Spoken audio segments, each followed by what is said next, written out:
While sitting by a fireplace and watching the smoke rise, what would you think? For most of us, it is nothing more than sooty air. But in 1783, two brothers saw a possibility in that smoke. There were no massive wings and no complex engines, only a piece of fabric and trapped hot air. So how did this journey, stretching from a laundry basket to the sky, become possible? For a long time, humans limited their relationship with air to breathing it. Air was invisible and untouchable.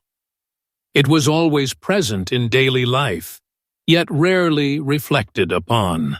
Still, certain observations were made. Smoke above a fire always rose. Warm environments created a sense of lightness, and cool air remained below. This was not considered unusual. It was accepted as normal. The rise of heated air had been observed for centuries. Small paper lanterns, air-filled bags, and similar simple experiments existed. However, these attempts had no clear purpose. There were no measurements, no calculations, and no intention to take this rising seriously. What was missing was not knowledge, but the question of how that knowledge could be used. Air was seen as an environment to live in, not as a carrier. This is exactly where the story of the balloon begins. The rising of air was not new. What was new was taking that rise seriously. For a long time, air was regarded merely as the space people lived in. Because it could not be seen, held, or easily measured, it was not treated as a serious substance. Smoke rising and warm air moving upward were known phenomena, but there was no systematic thinking about their causes or consequences. With the 17th century, this perspective began to change. Scientific studies showed that air has weight and responds to pressure. Air was no longer considered empty space, but a substance governed by rules.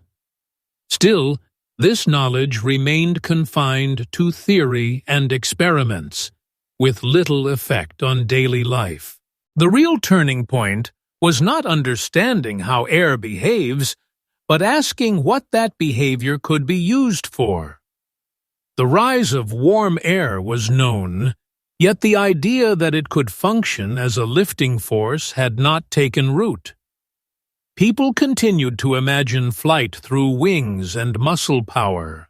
During this period, some began asking an unusual question. If air moves upward, could something else rise with it? This question shifted the focus from flying to rising.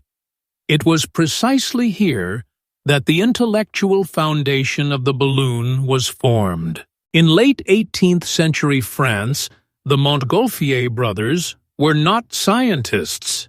Joseph and Etienne Montgolfier worked in paper manufacturing. Their daily routines revolved around furnaces, boilers, and heat-related processes, making the behavior of hot air a familiar sight rather than an abstract idea. What distinguished them was that they did not merely observe rising air. Rather than explaining why smoke rose, they focused on whether this motion was repeatable and controllable. Hot air rising was not random. Under the same conditions, it occurred consistently. Their earliest experiments were simple. Fire was held beneath lightweight fabric bags. As the air inside heated up, the bag began to rise. The ascent was brief but consistent. Under identical conditions, the same result was achieved. For the first time, rising became a repeatable experiment. At first, The Montgolfier brothers did not fully understand why this worked. Concepts such as air density, lift, or Archimedes' principle had not yet entered these experiments. What they knew was simple. Heated air behaved as if it were lighter than cold air and moved upward. Combined with the right container, this behavior turned into lift. The key detail was this: the balloon was not rising by pushing the air. It was becoming lighter than the surrounding environment. This was their true discovery. To fly, it was not necessary to overcome the air. It was enough to follow its rules. Heat was not a power source, but a tool that altered balance. This insight quickly led to larger experiments. Small bags gave way to bigger balloons. Fabrics were lightened, seams reinforced, and fire control improved. Experiments moved from workshops to open spaces. Yet one critical question remained.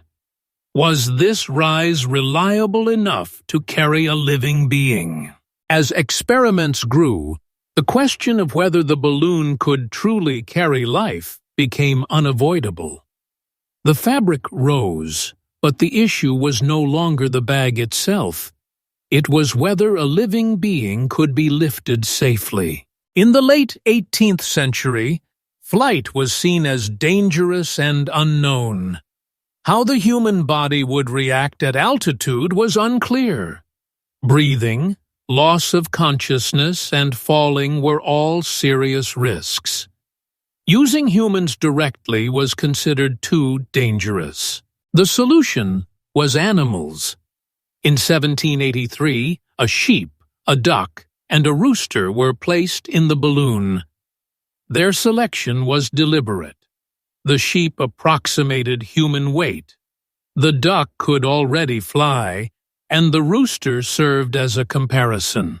The balloon rose, remained in the air, and returned to the ground. The most important result was that the animals survived unharmed.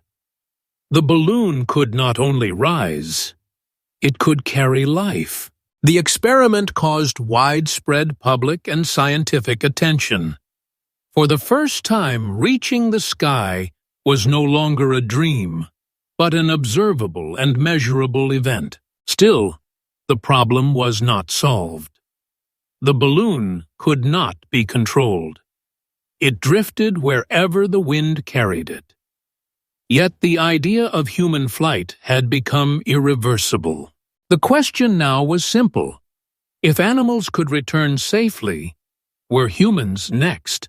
The success of animal flights made human flight unavoidable. The question shifted from, is it possible, to when? The balloon could rise, but not be steered. Still, the risks were now considered measurable. For scientists and authorities, human flight was not merely bravery, it was a public test.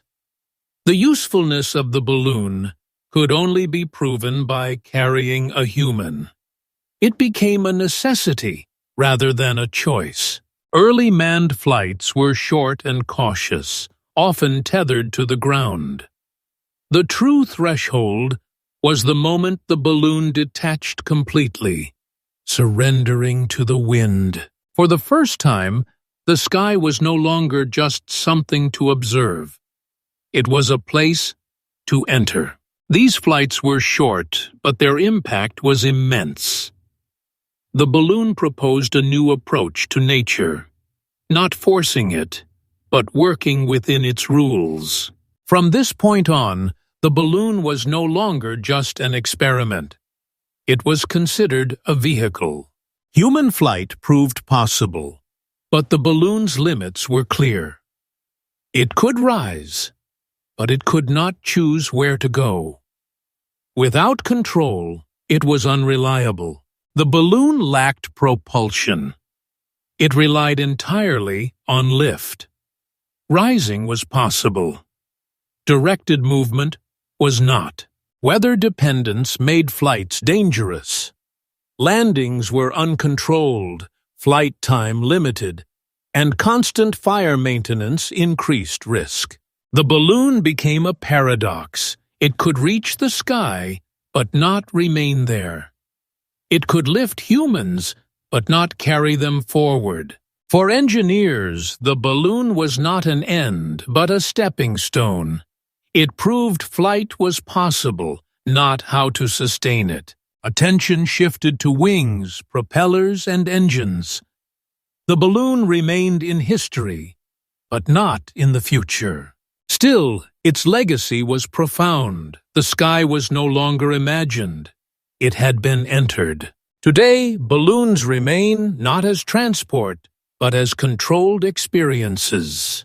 As a vehicle, the balloon failed. Yet its importance lay in changing how humanity thought about the sky. It proved that reaching it was physically possible. The question changed from, "Can we fly?" to, "How can we fly better?" The balloon enabled systematic observation of altitude, pressure, temperature, and wind, laying the groundwork for future aviation. It did not create future technology directly, but showed which questions mattered. For the first time, humanity proved that reaching the sky was possible. Rising was possible. Control was not. Thus, the balloon became the beginning, not the end, of aviation. The remaining question was this: if reaching the sky is possible, can we also stay there and navigate? The balloon did not answer this question, but it proved the answer was worth seeking. And that was an irreversible turning point.